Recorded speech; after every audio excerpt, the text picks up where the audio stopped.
I'm Matt Bell. This is my second time talking about sleep at Quantified Self.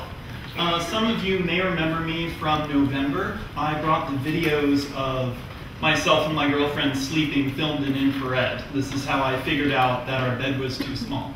Because every time she rolled over, I would roll over as well. I want to get the most out of each day. I want to be fully awake when I'm awake, and I want to be fully asleep when I'm asleep. I don't want to just muddle through things every day.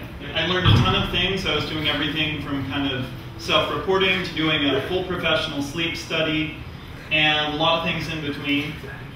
Recently, I got my hands on a Zeo, and what I wanted to do was share my experiences playing with that and the strengths and weaknesses of the Zeo. So first off, kind of techniques for personal science. Really just gather as much data as you can. One thing that's nice is that you can basically gather data just as you're living your life. You know, you don't necessarily have to perform experiments up front. Then you start looking for correlations. You get a mountain of data, see what pops out, and at that point you can research causes and then start to run experiments, make deliberate habit changes to try to improve your life, and then track the results of that. So quick introduction on the Zeo. So it uses an EEG, which goes around your forehead, to monitor brain activity all night. I was initially skeptical because, like other sleep devices that I had tried that required wearing something, just really interfered with my sleep. The Zeo did not. It actually was, like, I stopped noticing it after a couple of nights. So in using an EEG, it can know how much time you spent on each stage of sleep. It can know sleep latency, which is the amount of time it takes to get to sleep. And then it, of course, tracks when you went to bed and when you woke up. More or less automatically does this. They have a bunch of web-based tools that you can use to analyze your results, but I ended up wanting more control and putting it all in a giant Excel spreadsheet. It also has a nice feature of an adaptive alarm where it basically tries to wake you at the optimal point in your sleep cycle to be fully awake. So some weaknesses. The graph you see here at the bottom is basically a picture of what you get out of the Zeo system, showing how much time you spent in each of the various stages of sleep. There's limited accuracy. About 10% of the time when I'm lying there trying to fall asleep, it'll briefly think I'm asleep. But well, how do you know that? Because I'm still awake and haven't fallen asleep yet. And I go look at the graph that's developing on Zeo, and it's like, no, I didn't just spend 2 minutes asleep. Yeah. So I know I'm awake when I'm awake. Oh, do you? Yeah. Anyway, we're getting very philosophical here. So I feel like the big trends still show them. You know, I've noticed you know, very substantial differences in terms of, you know, if I've been awake for quite a while, long sleep latency, most of the time the data is quite good. My biggest complaint is actually a limited sense of sleep quality. The way they analyze the data, it doesn't pick up awakenings shorter than 2 minutes. And most awakenings due to sleep apnea, snoring, restless legs, tossing and turning, all of that, don't really get picked up. Strangely enough, the people who create the Zeo are kind of like Apple in that they tend to know what's best for you. And I actually brought this up, and they said they have no interest in developing features to fine-tune this, which I was kind of surprised by. So it does not detect short awakenings, but there's still a lot of value. So this is roughly what the data mining looks like. This is an old picture. I have more columns now, but this is just a bunch of junk to show that I did a lot of analysis. Basically, I've been self-tracking a bunch of things. I write down what I do every day. And from there, I can go back and determine, like, oh, where was I sleeping? Was I sleeping alone? Things like that. I also track how happy I was, how engaged I was in getting things done, how much stress I had, all of that. So I have a big mountain of data. I can start cross-correlating and see what comes out of that.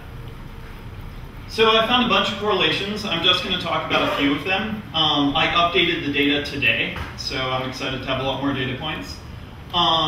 So going back to, like, a problem I face a lot over the years was how to reduce sleep latency, the amount of time it takes to get to sleep.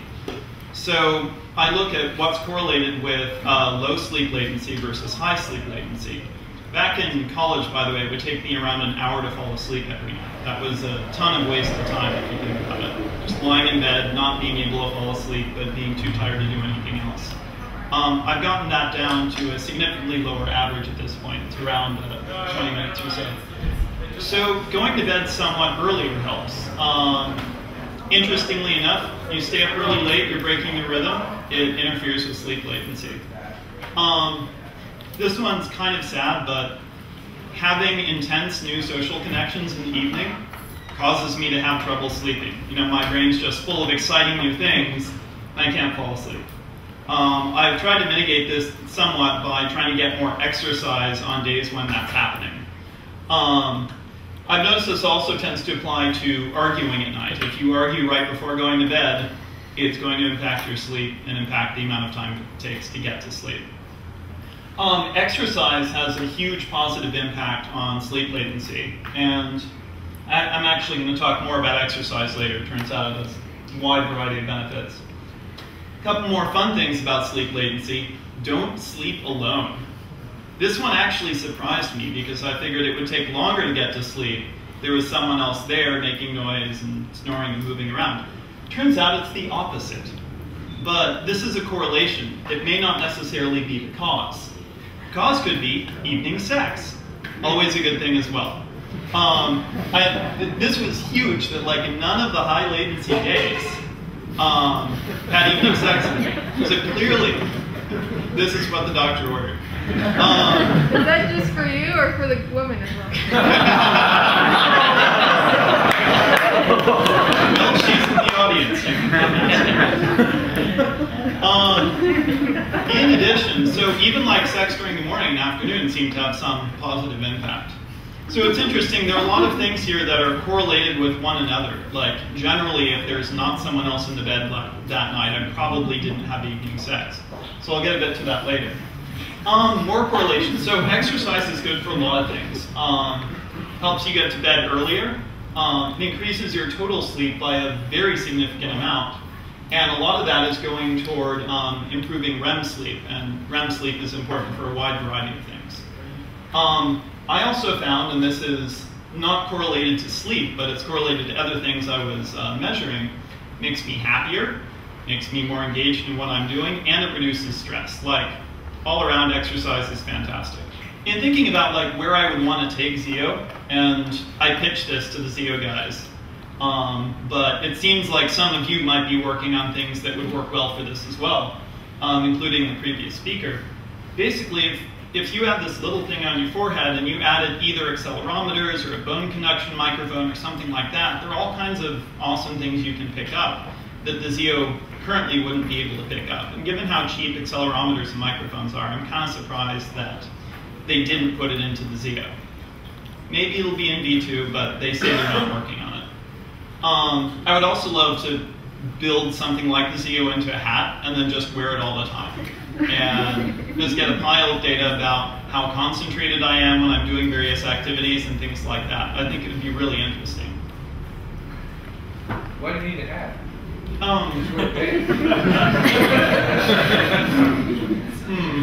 I guess it's some sort of sacrifice to fashion that, you know, I'd want a little else there, not just the head. You never know. The what? Carry a tennis racket with that. Oh, there we go. Okay, that's perfect.